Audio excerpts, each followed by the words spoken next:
All right, hi there. Hello, it's Jacqueline from the blog, thedoggyperspective.com. I am back with another video. As you know, I am embroiled in this battle of the tear stain, and now I am winning because we are back on the right track with Sophia's food and several supplements and other treats. But as I was feeding her today, I thought, well, no, we should really talk about some of the things that I have found helpful again in this battle of the tear stain in terms of looking at this not just as an isolated problem, but perhaps this is coming from within the dog rather than just, the eye, just the eye, but the entire dog. So I have taken quite an interest in her supplements, right? And I've begun asking myself if this is an infection, is it the start of something bigger?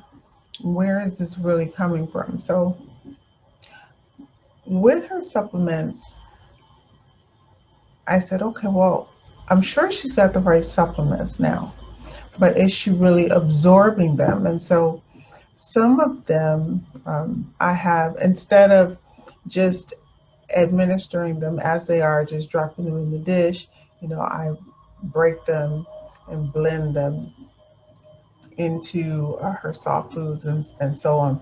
Particularly since she has to consume an antihistamine, there's always 2 or 3 tablespoons of soft food that she's consuming because it hides the pill, right? I like that better than the pill pocket, so that is always there. Well, I got to thinking about that supplement and how she responded to the actual crumbling of those supplements and the blending in of them. I mean, it's really changed her response to the supplements. I've been administering a particular supplement to her for more than a year, but now that I break it down, she has a really improved response rate to this supplement. So I wanted to just share that with you. Now,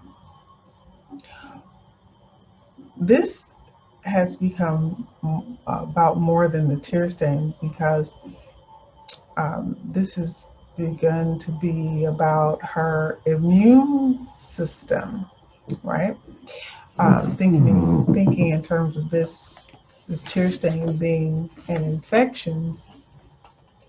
Well, we'll also need to fight off the infection, right? So how do I go about boosting her immune system? I just want to share this with you, right? So as pet parents, um,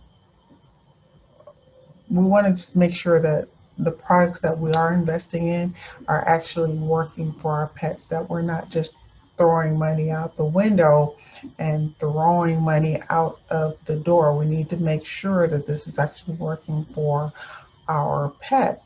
So, how do we ensure that they are actually absorbing the nutrients that we are investing in? Well, I took some notes, and it turns out that there's a few simple things that we need to be doing in order to boost the absorption of these nutrients and supplements that we are investing in. And a lot of this is just common sense. We're doing it anyway, but for those of us that are not as aware, I like to share this with you. So 5 or 6 steps that we can take to make sure that they are actually absorbing these nutrients. And those steps are: number one, you want to make sure they eat nutritiously.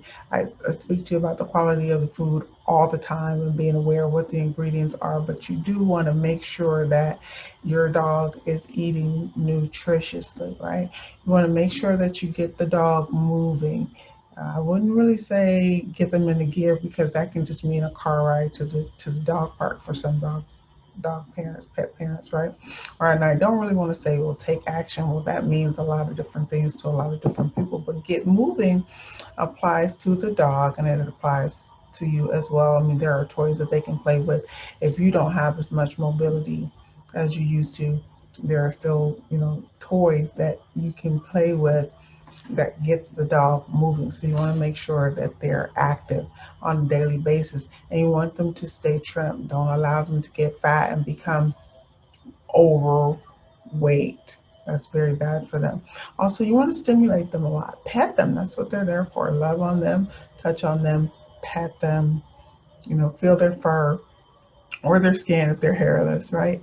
Make sure that you're doing that. And then also, just like people, your pet can become bored and you don't want them to become bored. So it is important that they experience a change of scenery from time to time, not just the front lawn or just the back lawn or the same neighborhood park each and every time.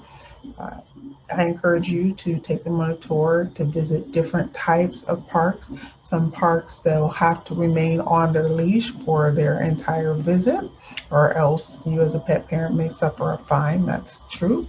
Or there are fenced in areas where they can really run and gallop and socialize with other animals and other pet parents. So try to mix that up and blend that up for them so that they do experience a change of scenery and a different set of stimulus, right? And then finally, keep their toys clean. Lysol, soap and water. I use a product that kills bacteria all throughout the house. Freshen the floors, freshen their toys, and from time to time, purchase them a new toy, on a schedule. So those are some of the things that we can actually do to boost the dog's immune system and make sure that what we're giving them is actually being received by their body. Now, in terms of supplements, there's some things that we need to be giving them on a regular basis. I would say the most popular types of supplements are, and particularly if your dog is getting older. A lot of pet parents might begin their dog's life with this, but this is important to an aging dog. So it would be glucosamine, which is an anti-inflammatory. You actually hear it used in conjunction with the word chondroitin. If you ever heard about that, the dog's body naturally produces glucosamine, and it's there as a building block to help naturally build the cartilage in their joints. But if you notice that your dog is less mobile, if they're experiencing pain and stiffness, then you may decide that you want to treat them with glucosamine or chondroitin. All right, so number 2 would be fish oil, which is good for their skin and their coat. Number 3 would be antioxidants, which is great for their health. It's a good source of vitamin C and vitamin E. And then also there will be probiotics. Probiotics, some folks consider that a waste of money, but I believe it is worth it simply because of the way the dog is built. So let's back up a little bit. So we know a little bit about chondroitin. It is again used interchangeably with glucosamine. It's very popular. Fish oil, we're going to be using that for their skin and for their coat. And then antioxidants. Antioxidants, you're probably already feeding your dog antioxidants, but again, it's a good source of vitamin C and vitamin E for your dog. Examples of that will be uh, carrot, sweet potato, raspberry, blackberry, blueberry, and kale. Those are, for example. Now, already done for you, if you're not shopping for these foods, you don't have them on hand in your kitchen, and you're looking for a good balanced source of it, then already done for you are some of our favorites here at the doggyperspective.com from our table review. Look for Purina Pro Plan. Look for Sunday's food for dogs, and look for Wild Earth. They have a rich umami and roasted superfood recipe, and it's just full of those fruits and vegetables that I mentioned. Again, great sources of C vitamins and E vitamins. Now, probiotics. This is our last area to discuss. Probiotics, these are considered to be friendly bacteria, right? So your dog has billions of these bacteria inside of their stomach. And in their gastrointestinal tract is where the majority of their immunity is. That is the area of the body where immunity resides, right there in the gastrointestinal tract. So what we feed them is very, very important, right?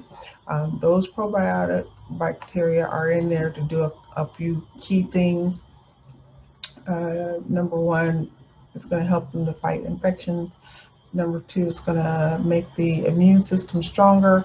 Number three, it's there to help them digest food, and also finally to help them make vitamins and nutrients of the food that they do consume.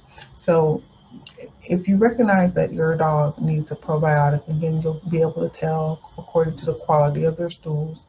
Um, Purina is the way to go if you ask me. They have a Fortiflora supplement, or if you're not a big spender, if it's necessary that you be thrifty, then one of my personal favorites for solving health related problems is NaturVet. You just look for their advanced probiotics and enzymes. I mean, it's more affordable, it's a more affordable brand. So everything that I have mentioned today is for your arsenal of dog care. Again, some of you may already be aware of this, but for those who thought that everything with their doggy, everything that their doggy needed is already inside of the box or the bag of food, then this is your wake up call, pet parent. So with that said, let's accompany Sophia outdoors for a relief.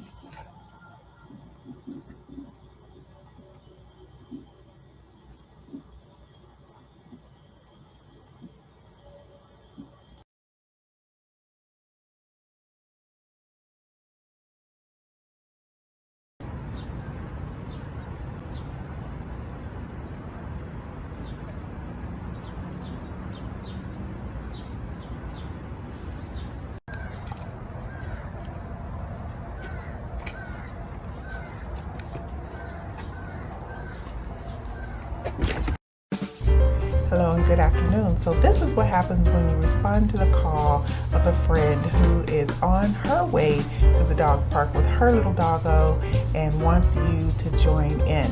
So she gave us a call today and said, hey, what are you and Sophia up to? Sebastian and I are on our way to the dog park. Would you just come on out and meet with us? So this particular park we frequent, and it has a big dog park, a small dog park, and lots of nature trails. This particular incline is near the Arboretum, and as you can see, Sophia is working to get up this hill. We like the challenge of this particular trail because this gets our arms and legs moving. We work up a sweat. We raise our heartbeats, right? And this is not just good for the dogs. They have a chance to socialize, but this is good for us. We also have a chance to socialize. You see there, the trail ends. If you are bold enough to cross the highway, then you can go down the incline on the other side. So now we're on our way back down this incline. At the very end of the incline is a river, and if we turn to the right, there is the Arboretum, which we will be headed towards. But this is new. You see this paint here? I believe it's because it's back to school time, and some of the kids that frequent, or not frequent, but some of the kids that attend the junior high school up the road have graced this bridge with graffiti. So the city is pretty good about removing graffiti, and hopefully it will not stay. But it's approximately 92 degrees today. We are feeling the heat, and so soon we will be sitting in the shade. But it's really scenic, it's very gorgeous, and I absolutely wanted to make sure that I take you along with me. As you can see, Sophia's looking good. She has a new haircut, that tear stain is leaving, and her pom-pom is fierce today. So guys, happy pet parenting. Thank you for coming along on this journey with us. We really do appreciate you. And listen, we're well on our way to 4,500 subscribers. If you're new here, thank you so very much for joining the channel and subscribing to our channel. And again, pet parents, we will see you in the next video.